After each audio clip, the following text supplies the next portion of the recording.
따라서 먹는 일에 대하여, 예, 오늘 우상의 제물을 먹는 일에 대하여. 설교 제목이 너무 기니까 설교 제목 먹는 일에 대하여 이렇게 붙이겠습니다만은, 그 앞에 수식어는 우상의 제물을 먹는 일에 대하여. 고린도 교회 교인들만 문제는 아닙니다. 오늘날까지도 또 우리에게도 이 우상의 제물 먹는 문제에 대해서 그 마음의 꺼리낌을 갖고 못 먹어, 안 먹어, 막 이런 분도 있을 거고, 또 어떤 분은 먹어도 돼, 뭐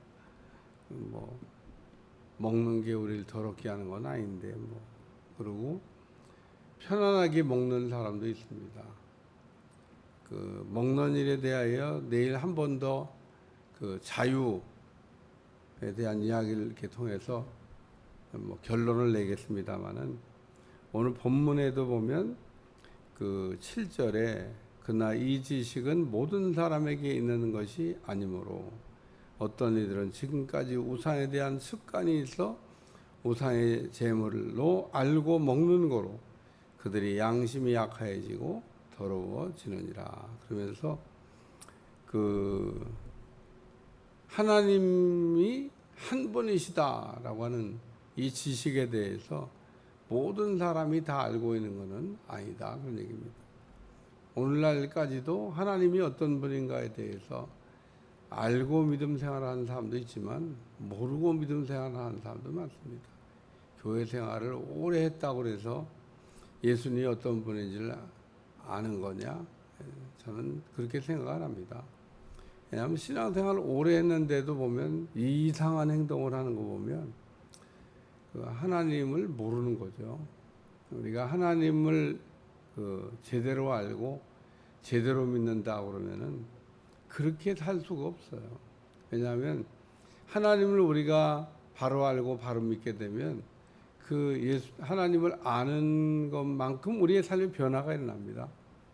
사도 바울이 그릇된 열심을 냈던 거는 하나님이 어떤 분인지를 몰랐기 때문에 그런 열심을 냈던 겁니다. 그게 하나님 잘 믿는 거라고 생각을 했어요. 그러니까 오늘날도 우리가 뭐 나름 하나님 잘 믿는다 그러고 다 믿어요.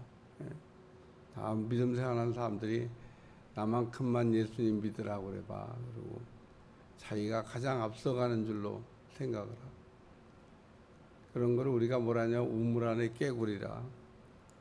우리 성광교회 성도들이 믿음 생활을 정말 잘합니다. 그런데 그 믿음 생활 잘하는 사람들 이게 뽑아다 놓고 만약에 그 안에서 이렇게 경쟁을 벌이면은 뒤처질까 앞서갈까. 여러분, 잘하는 사람들 앞에 가면 그 못하는 사람들 속에서는 뭐 굉장히 잘하는 것처럼 보이지만, 또 잘하는 사람들 가운데 갖다 이렇게 또 끼워 놓으면 그 형편없이 뒤로 밀릴 때가 있습니다. 그래서 우리가 학교라고 하는 게 오늘날은 뭐 평준화해서 없어졌습니다만, 예전에는 그 공부 잘하는 아이들이 가는 학교와 또 구별이 돼 있었잖아요. 어쨌든 우리가 신앙생활도 마찬가지입니다. 잘하는 사람이 있고 못하는 사람이 있는데, 못하는 사람들 속에서는 막 내가 뭐 엄청 잘한다고, 잘하는 사람들 속에서 그렇지 않을 수도 있다. 그러나 이 지식은 모든 사람에게 있는 게 아니므로 어떤 이들은 지금까지 우상에 대한 습관이 있어 우상의 제물로 알고 먹는다. 그래서 우상의 제물을 먹을 수 있냐, 먹을 수 없냐. 오늘 우상의 제물에 관하여 그 먹고 안 먹고의 문제를 다루기 전에 먼저 생각해야 될 내용은 우상은 아무것도 아니다 하는 겁니다. 오늘 아무것도 아닌 거에 우리가 두려움을 가질 필요는 없죠. 우리가 진짜 두려워야 될 분은 하나님을 두려워해야 됩니다. 오늘 여기 4절에 보면 우상은 세상에 아무것도 아니며 또한 하나님은 한 분밖에 없는 줄 안다. 그러면서 우리가 믿는 하나님은 오직 한 분, 하나님 외에 다른 신은 없어요. 다른 신을 우리가 만들어서 신이라고 생각할 때 그걸 우상이라 그렇게 얘기하는 겁니다. 또 우상은 에게는 재물을 갖다 바쳐요. 몰렉이라고 하는 그 사람 모양을 하고 머리만 황소 머리를 갖다 붙여놓은 청동으로 만든 우상이 있는데 손을 앞으로 이렇게 뻗고 있습니다. 청동으로 만들었는데 벌겋게 불을 떼서 달군 다음에 어린아이를 거기에 갖다 파리에다 얹어서 죽입니다. 제물로. 야, 정말 잔인하지, 잔인해. 하나님이 그런 거, 우상의 제물 바치는 거 하면 안 된다. 우리는 뭐 우상의 제물 그러면 소나 갖다 바치는 줄 아는데, 소나 양이나. 하나님이나 그런 거 받으시지. 인간을 제물로 삼아가고, 그것도 어린아이를 제물로 삼아가지고. 어쨌든 그 우상을 우리가 숭배하는 거는 하나님이 정말 싫어하는 일 가운데 한 가지고, 또 우상은 아무것도 아니라는 겁니다. 그래서 우상에 대해서 말하기를 우상은 말을 할 수가 있냐, 볼 수가 있냐, 들을 수가 있냐, 걸어다닐 수가 있냐, 먹을 수가 있냐, 아무것도 못해요. 아무것도. 우리 하나님은 다 하십니다. 우리 하나님과 우상의 다른 점이 거기에 있다는 거예요. 그래서 우상은 세상에 아무것도 아니며,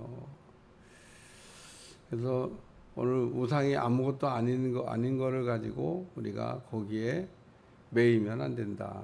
그런 얘기를 지금 말씀하고 있고, 두 번째는 그러나 이 지식은, 그래서 하나님에 대한 지식이 우리 가운데 있어야 되겠다. 그런 얘기입니다. 어제도 다 지식이 있는 줄 아나 지식은 교만하게 하며 사랑은 덕을 세운다. 지식이 사람을 교만하게 하나? 지식이 사람을 교만하게 한다고 하는 이 말을 우리가 잘 이해해야 되는데, 어설프게 아는 지식이 사람을 교만하게 해요. 진짜 우리가 알게 되면 겸손하게 됩니다. 그러니까 알려면 제대로 알고, 모르려면 차라리 그냥 모르는 걸 알고 그냥 가만히 있으면 되는데, 모르는 사람이 더 아는 척을 해요. 그리고 제대로 알지도 못하면서 막 안다고 그러고 남을 가르치려고 그러고. 네. 오늘 보면 제대로 아는 사람은 오히려 가르치는 걸 조심하는데, 뭘 모르는 사람들이 뭐 보면 선생님 노릇 다 합니다. 다 아는 것처럼. 근데 우리가 살아가면서 그 진짜 알아야 될 지식에 대해서, 우리가 알아야 될 지식 가운데 가장 고상한 지식은 예수님을 아는 겁니다. 뭐 그보다 더 고상한 지식이 없어요. 우리가 뭐 아는 거를 자랑하고 알아야 되고 또 그 아는 게 있어야 되는데, 세상에 온갖 걸 다 알고 예수님 모르면 아무것도 아니에요. 우리가 지식 가운데 가장 고상한 지식은 예수님이 누군지를 아는 겁니다. 바울도 내가 이 지식을 얻고 예수님을 알고 난 다음에 나머지 건 다 버려도 괜찮다는 겁니다. 왜? 예수님만 알면 돼요, 사실. 예수님을 위해서 우리가 안다고 하는 게 굉장히 중요합니다. 세 번째는 양심이 약해지고 더러워진다. 우상의 제물을 알고 먹으면 우리의 양심이 약해지고 더러워진다는 겁니다. 양심이 살아나야 되는데 양심이 죽는다, 그런 얘기입니다. 우리가 영적인 삶을 그냥 말로 뭐 영적인 삶 우리가 그런다고 사는 게 아니라, 양심이 그 더러워지거나 양심이 죽어버리면 안 돼요. 우리가 병든 양심이라고 그러잖아요. 그래서 제가 양심을 설명할 때 동그라미 안에다가 이렇게 삼각형을 그려놓고, 우리가 죄를 질 때마다 이게 삼각형이 돌아가면서 푹푹 찌른다고 하는. 그러니까 우리가 뭔가 잘못할 때 우리의 양심이 우리를 푹푹 찔러서 우리로 하여금 느낌이 오게 해야 되는데, 오늘 그런 느낌이 우리가 안 오면 양심이 이제 마비됐거나, 우리가 그런 걸 양심이 화인 맞았다 그래요. 이단의 영에 빠지게 되면 양심이 화인을 맞아서 양심이 기능을 잃어버린 겁니다. 그러니까 그 사람들은 양심이 없는 것 같아요. 양심도 없냐? 양심이 없어요, 진짜. 우리가 이단에 빠지면 양심이 화인 맞았다는 표현을 쓰는데 양심이 죽었다는 겁니다. 오늘 우리는 우리 안에 하나님이 넣어놓은 그 양심이 살아 있어야 되는데 우리 안에 있는 그 양심을 그 신비에 새겨놓은 율법이라고 그러고 또 모세를 통해 받은 돌비에 새겨진 율법이다. 오늘 우리가 죄를 지을 때 우리에게 깨닫게 하는 법이에요. 사람은 다 누구나 양심이 그래도 있어서 뭔가 잘못할 때 그 양심이 가만히 소리를 들어보면 그렇게 하면 안 되지. 그리고 우리를 이렇게 찔러서 깨닫게 합니다. 몰라서 죄를 짓는 게 아니에요. 알고도 죄를 짓는 겁니다. 여기 알고 먹는 거로 그들의 양심이 약하여지고 모르고 죄를 짓는 게 아닙니다. 그래서 우상의 제물을 뭐 먹어야 되냐 안 먹어야 되냐 이런 문제에 대해서 바울이 설명하면서 우상이 뭔지를 먼저 알아야 되는데 우상은 아무것도 아니고 우리는 한 분 하나님만 바로 믿고 바로 섬겨야 된다. 하나님에 대한 지식이 있어야 된다. 이런 얘기를 하면서 우상의 제물에 대하여 우리가 그 양심이 약해지고 더러워지면 안 된다. 내일 한 번 더 이 얘기를 이렇게 설명할 거니까 뭐 이제 결론적인 말씀. 그래서 이 내용을 뭐 한꺼번에 다룰 수도 있습니다만은 하여튼 세 번에 나눠서 조금씩 다루고 있습니다. 내일은 이제 우상의 제물에 대한 결론적인 말씀이니까 잘 마무리하면 되겠습니다. 기도하겠습니다. 하나님, 고린도 교회만 우상의 제물 먹는 게 고민이 아닙니다. 현대를 살고 있는 우리에게도 늘 우상이 따라다니며 우리의 신앙을 어렵게 하는데 우상에서 벗어나게 도와주시고 오직 하나님만 잘 섬길 수 있도록 하나님이 어떤 분인지를 알도록 축복해 주옵소서. 예수님의 이름으로 간절히 기도하옵나이다. 아멘.